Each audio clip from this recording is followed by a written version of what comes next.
Here in the Philippines, one of the best-selling products among Bicolanos entrepreneurs is pansit. And one of the most varieties can be found here in Batu, Camarines Sur is Pansit Bato. But why is it called Pansit Bato? What makes it special? So let's find out. Pansit Bato is one of the drained thin noodles that originated in the town of Batu, Camarines Sur. It is well loved by the locals for its distinct texture and unique flavor. One of its best features is its long shelf life, making it a staple in many Filipino households. It is often cooked with simple ingredients like soy sauce, garlic, onions, and other seasonings, but it can also be made into a special dish depending on personal taste.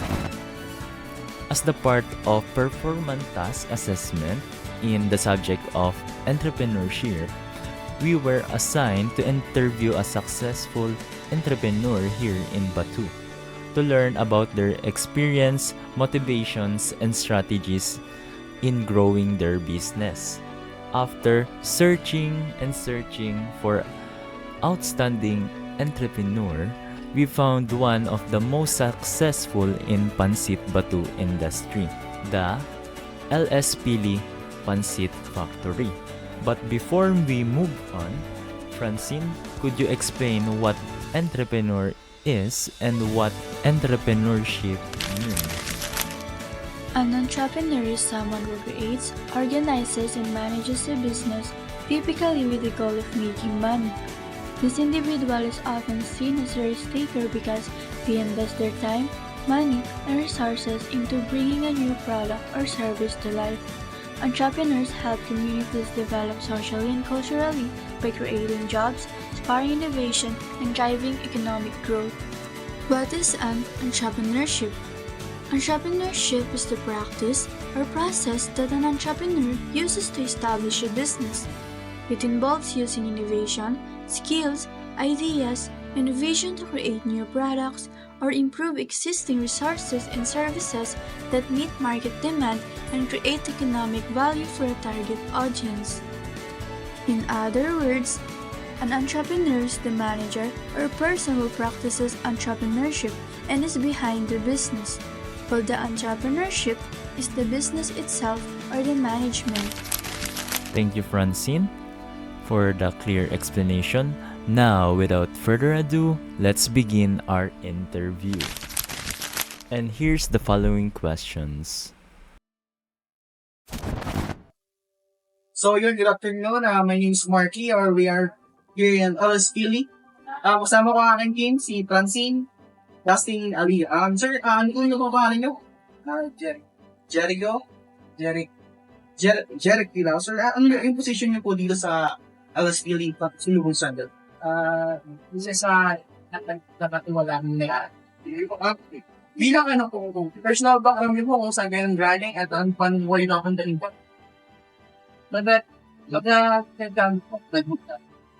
Ano po yung brief history nitong LSP, paano po nagsimula at paano po ito nabuo?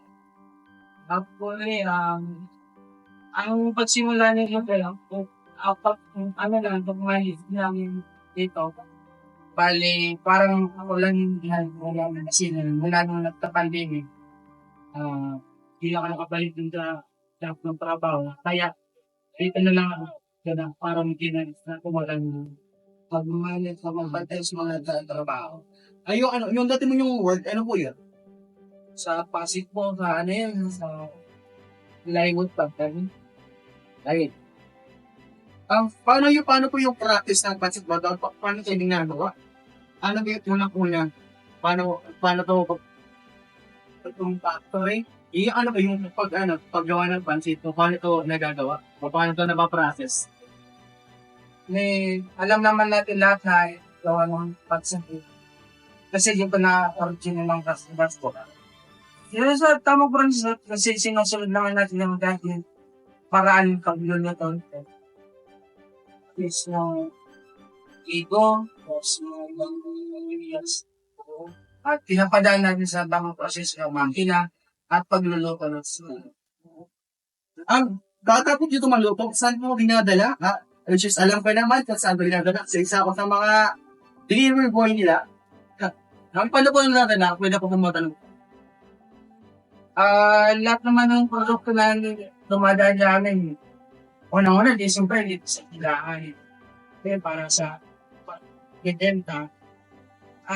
But of the time, yung iba, dali. Siyempre, kailangan spray mo kasi mga customer na sa ibang lugar. Dito sa Kamsar at sa Anggan. My first question please. What is your motivation and inspiration behind the starting the business? Yung motivation type. Alam naman natin lahat, nakita ng concept ito, concept.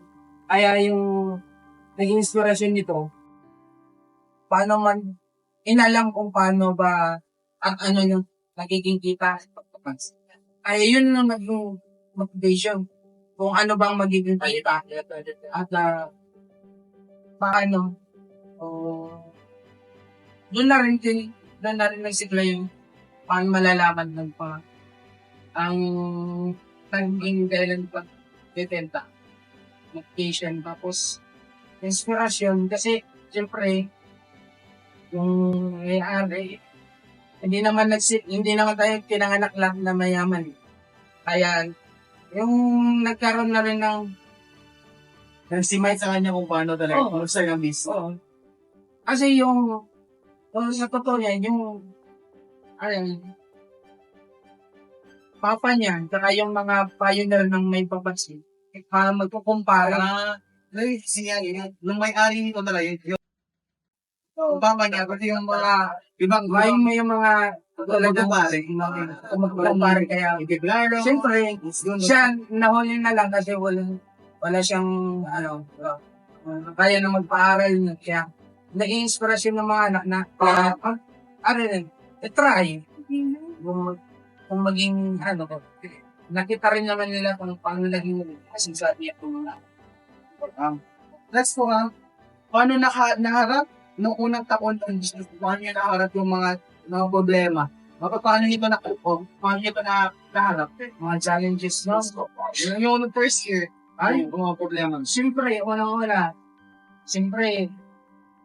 hindi naman pakilala masyado. Kaya, siyempre, nagsimula pa rin ng yung pagbibenta. Magpapakila sa merkado kung paano yung policy ng ganito. Siyempre, kasi lahat naman nagpapansin, doon nagsimula.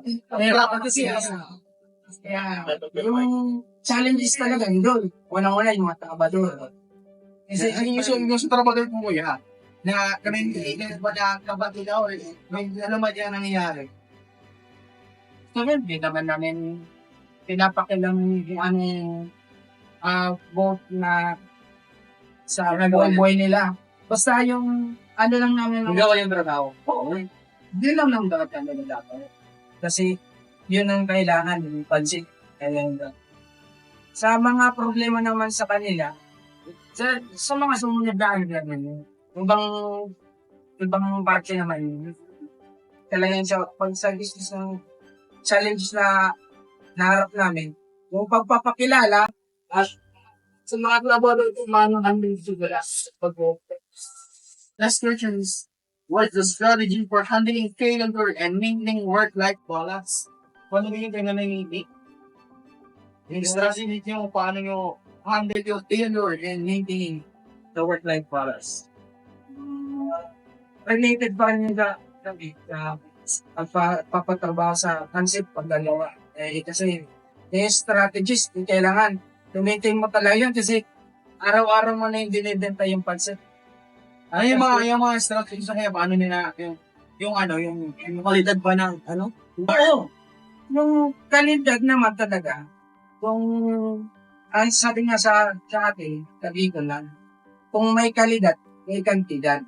Kaya, ganda lang. No? Paano po paano nyo na-handle yung failure?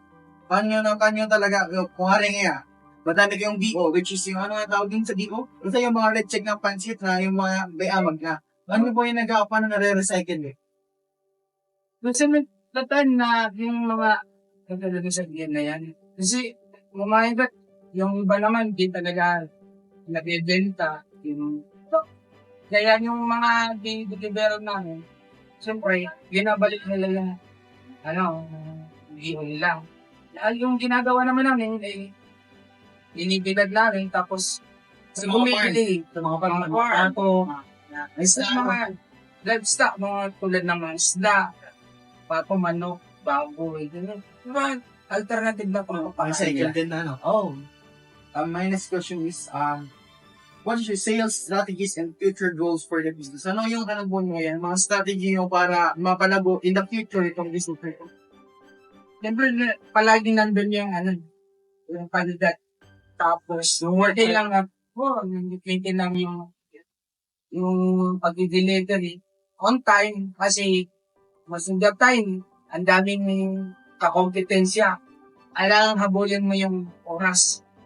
Tapos sa future plan naman, na goals kailangan pag-igihan pa. Pagbutihan pa na, yun nga, yung kalidad kasi, kailangan talaga yung kalidad kasi yung tao, most of the time, lalo yung lasa, depende ng base.